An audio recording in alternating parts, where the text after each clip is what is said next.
kábíyèsí ṣájọ máa ṣàmọ̀dún ohun ìgbà ń bájọ́ lé nílùú gbèlú lọ. ṣájọ máa ṣàmọ̀dún ohun.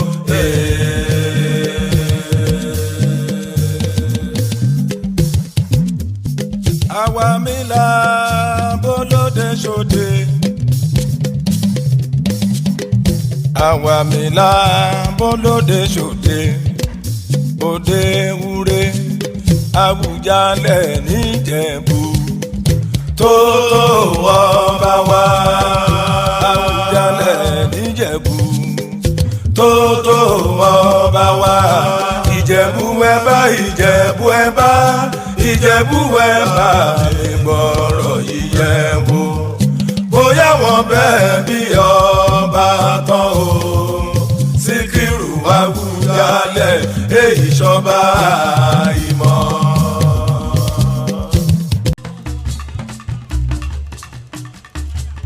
Ìṣọ̀lá Babátúndé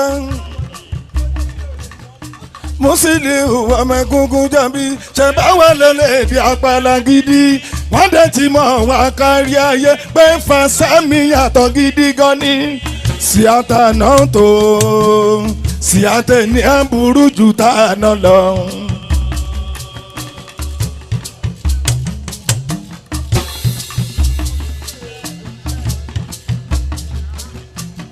Ẹ jẹ́ ká kíra wa kú ọdún. Gbogbo ọmọ Ìjẹ̀bú pátápátá lọ́kùnrin àtobìnrin ṣájọ́ máa ṣàmọ̀dún ìgbà ń bẹjọ́ lé nílùú gbèlú lọ. ṣájọ́ máa ṣàmọ̀dún o.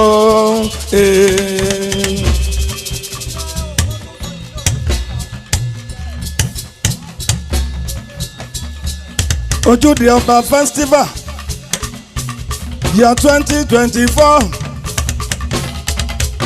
bàbá wa ọ̀gbágbá àbátẹ̀wọlé ọba Dr. Síkírù Káyọ̀dé Adétọ̀nà GCON.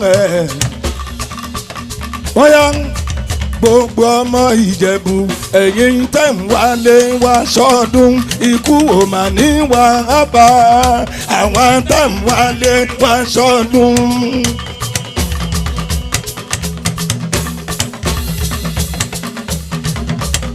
gbogbo ọmọ Ìjẹ̀bú Òde Ìjẹ̀bú gbó àgọ́ àwòye Odùwàwà Ìlàkòrú gbogbo mámú Ìjẹ̀lẹ̀ mọ́yè gẹ́sọ̀ gbogbo ọ̀gbẹ̀rẹ̀ Ìmọ̀bí Ìlẹ́sẹ̀ rájú wàrà Ìjẹ̀bú Mùṣín. gbogbo ọmọ Ìjẹ̀bú ẹ̀yin tẹ̀hún wálé wá ṣọdún ikú ò mà ní wá bá àwọn tẹ̀hún wálé wá ṣọdún. ọmọ Ìjẹ̀bú wà lára o àwa ni. ọmọ Ìjẹ̀bú wà lára o àwa ni. inú mi ń dùn pé mo jọmọ Ìjẹ̀bú. tí mo bá táyé wá Ìjẹ̀bú nìkan bí mi sí.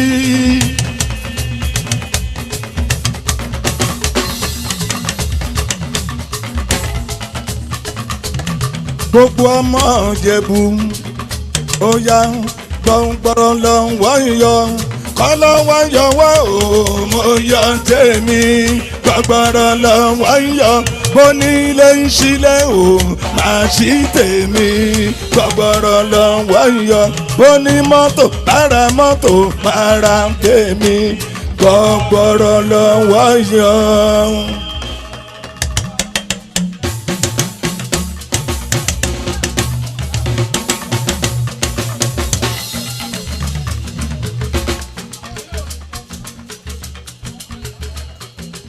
Ìṣọ̀lá Babátúndé kó máa lọ bẹ́ẹ̀. èmi àti Saidi ọmọ Lìgálímù Káìbà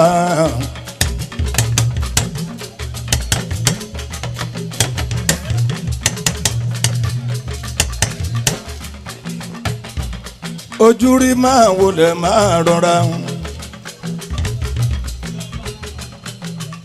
àkóríire ọdún Ojúde ọba 2024 festival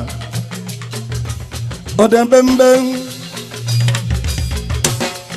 afọ́jú tọ́ rẹ̀ sinimá ariwo ló lọ gbọ́ yẹ̀yẹ́ kò lè rí kinní kan bínú ilé bá ń dá adẹ́tẹ̀ àmì àgbéra ẹ̀ ayọ̀ bá ń dá nínú ilé a ní kò sẹ́ni tó dára bí òun nínú ẹgbẹ́ wọn.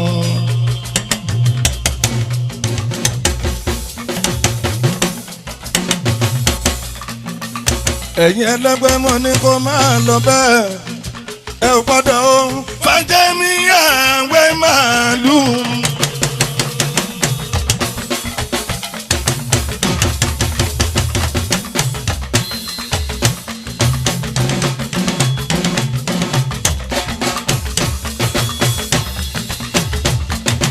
Túndé ó yá báyé bá ṣe yí Ìṣọ̀lá ká máa bá wọn yí ọpọ́n Àpàlà ó ti sún fáínálì ó ti kú òní tàtijọ́ Ìṣọ̀lá Túndé Músílíù Àyìnlá mi Joshua o ẹ jọ̀wọ́ ẹ bá mi dá àlùjọ dẹ̀ àlùjọ ní kí á mọ́ sá. bàbá wa síwájú Adébọ́lá Adégúnwà ẹ bá mi ṣètọ́jú sí fíìmà gbogbo Ìjẹ̀bú là. Saidi ọmọ Ligani jẹ́ ká jọ kọ́ papọ̀ inú mi dùn sẹ́ o inú mi dùn sẹ́ o inú mi dùn sẹ́ o Àpàlà yìí ó ti ẹ̀kú o inú mi dùn sẹ́ o inú mi dùn sẹ́ o inú mi dùn sẹ́ o inú mi dùn sẹ́ o Àpàlà yìí ó ti ẹ̀kú o inú mi dùn sẹ́ o. Bí iná bá kún afẹ́rú bójú lọ́gẹ̀dẹ̀ bá kún afọ́mọ rọ́pò. Bí iná bá kún afẹ́rú bójú lọ́gẹ̀dẹ̀ bá kún afọ́mọ rọ́pò. Bọ́lọ́yè bá kún abọ́lọ́yè sílẹ̀ lọ́mọ ní ṣẹlẹ́dẹ̀ ní Ìṣọ̀lá. Ìṣọ̀lá Músílíù kó lédè fàdà ẹ̀ o. Bọ̀bá kọ́ra alábàlẹ̀jọ́ òkìní wújọ gbàgbé ẹ̀yìn. Bájọ́ kòkó ló wá mẹ́ta òtò ni mo ṣe àmì nílé ayé. Bọ́bà kú wà tẹ́lẹ̀ ọmọ rẹ o. Tẹ́lẹ̀ ọmọ.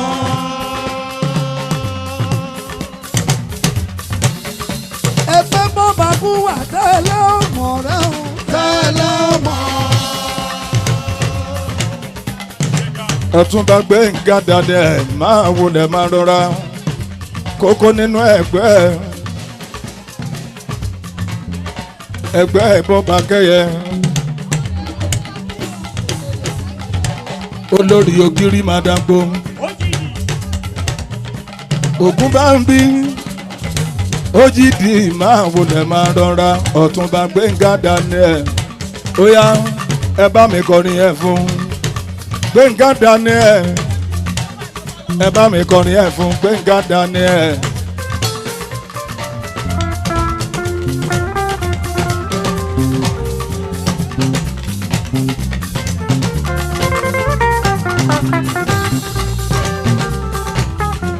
Ẹ̀sọ̀ fáráyé pé Daniel ń bọ̀ ẹ̀sọ̀ fáráyé pé Daniel ń bọ̀ ẹ̀sọ̀ fáráyé pé Daniel ń bọ̀ ẹ̀yin ọmọ Ògùn ẹ̀wòlẹ̀wòlẹ̀ fún.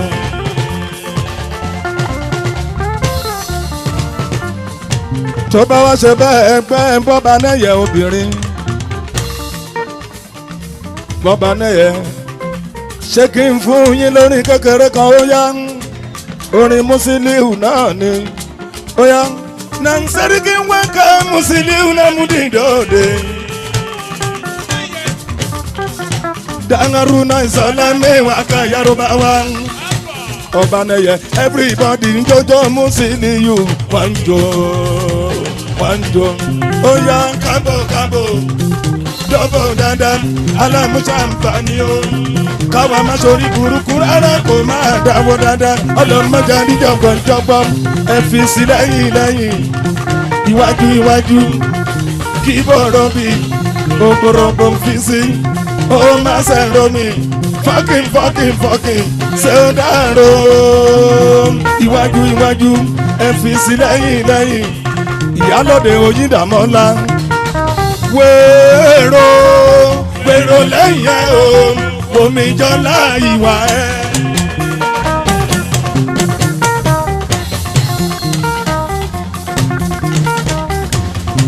ìyálóde Oyíndàmọ́lá ó yàtọ̀ ló ń sọ pé òní màmá káyì àní màmá.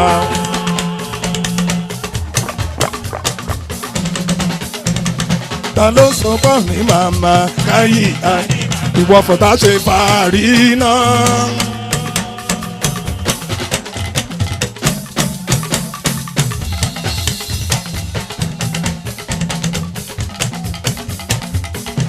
ọba nẹyẹ obìnrin orin Musiliu náà ni Túndé ẹ ò gbọ́dọ̀ fẹjẹ mi àwẹ màálù.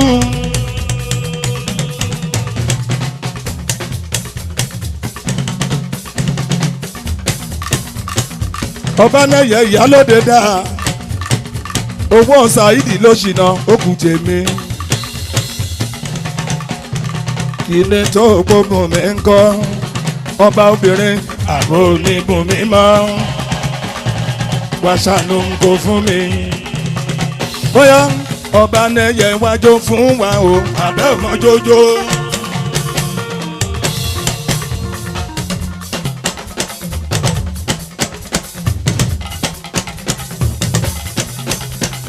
ọba nẹyẹ wájú fún wa o àbẹ́ ọmọjọ́jọ́. bàbá wa sọ ní kúkú máa wọlé máa rọra. Akilẹ̀ ó ti dé kílẹ̀ ń fọ ọba pé ọba ò bàbá aláṣẹ ọba ò bàbá aláṣẹ ọba. tó bá wá ṣe bẹ́ẹ̀ Akilẹ̀ wọ́n gbé fún mi lódìndí ọ̀ṣẹ̀ṣẹ̀ dé láti Amẹ́ríkà ni. Akilẹ̀ kọlùwà májọ tẹ ni mo ṣe àmì nílé ayé.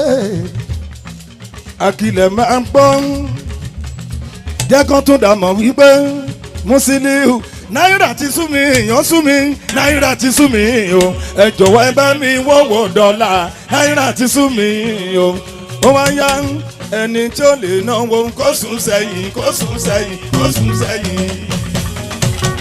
náwó làwa ń fẹ́ ọmọdé yìí ó jẹ́ euro ó jẹ́ pounds ó jẹ́ dollar ó tún jẹ́ náírà sílé ẹni bá rí kó bẹ́ẹ̀ ni.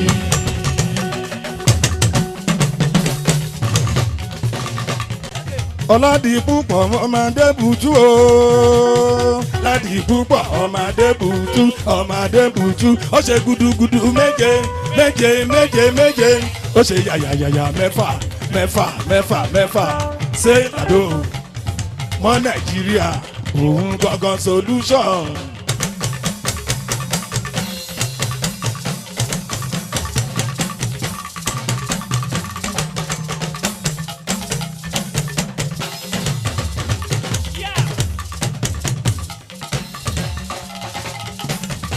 tó bá wá ṣe bẹ́ẹ̀ ẹ jẹ́ kó mele máa dùn.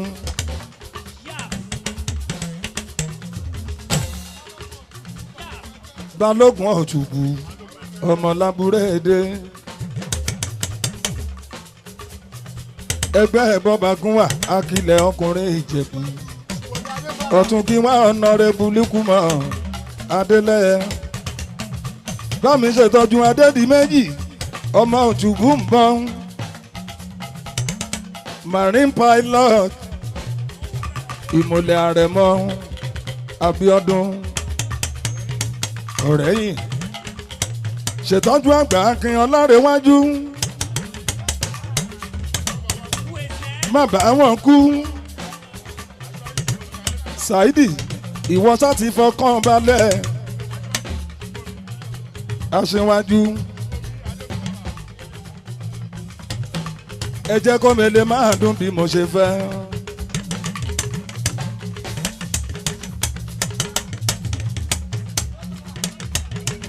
bọ́ba gún wa ẹgbẹ̀rin tàbí ẹgbẹ̀rin nítorí ọmọ adélẹ́yẹ bó ṣe ń ṣọmọ ládò ló tún ṣọmọ Dàpọ̀ Abíọ́dún torí ọ̀gá ẹni lọ̀gá ẹni ọlọ́mọ Dàpọ̀ lòun ọmọ Ọládìpúpọ̀ Adébùtú lòun ó yá máa kọrin wípé wọ́n ṣe bí àwa máa jà ọba ló bá wá ṣe.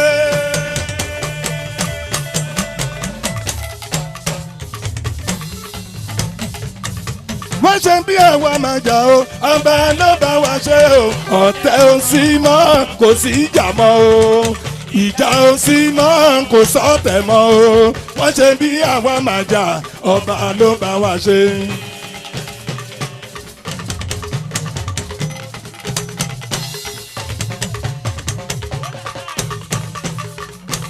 Jagunmọ́lú ẹgbẹ́ ẹnjìnìà Tolú òrè ló pé.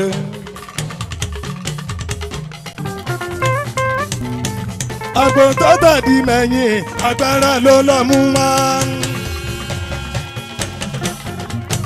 Bọ́ọ̀bà ṣètò aṣíwájú Bísí Ṣítù ìyá ẹgbẹ́ Mojísọ́lá Sọ́ní Akéwéjẹ Èyíkẹ́ Ibrahim adviser Sofia Haruna ìyálóde ẹgbẹ́ wọn. Sofia tún máa bò bẹ́ẹ̀ ohun Maria wí.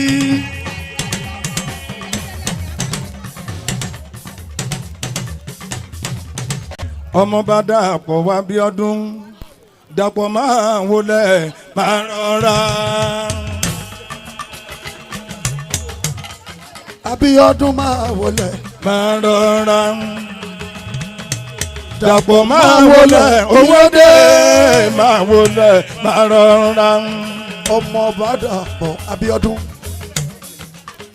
His Excellency Governor Lagos State wa ọmọọba Dàpọ̀ Abíọ́dún. Ọmọọba Dàpọ̀ Abíọ́dún ẹ̀ súnmọ́ bí ẹgbà mi lọ́wọ́ ẹgbẹ́ mi náà lọ́wọ́. Ọmọọba Dàpọ̀ Abíọ́dún inú mi dùn wípé mo rájọ òní. Inú mi dùn wípé òní ṣojú mi gómìnà congratulation bàbá mọ̀ wọ ẹ̀ wá.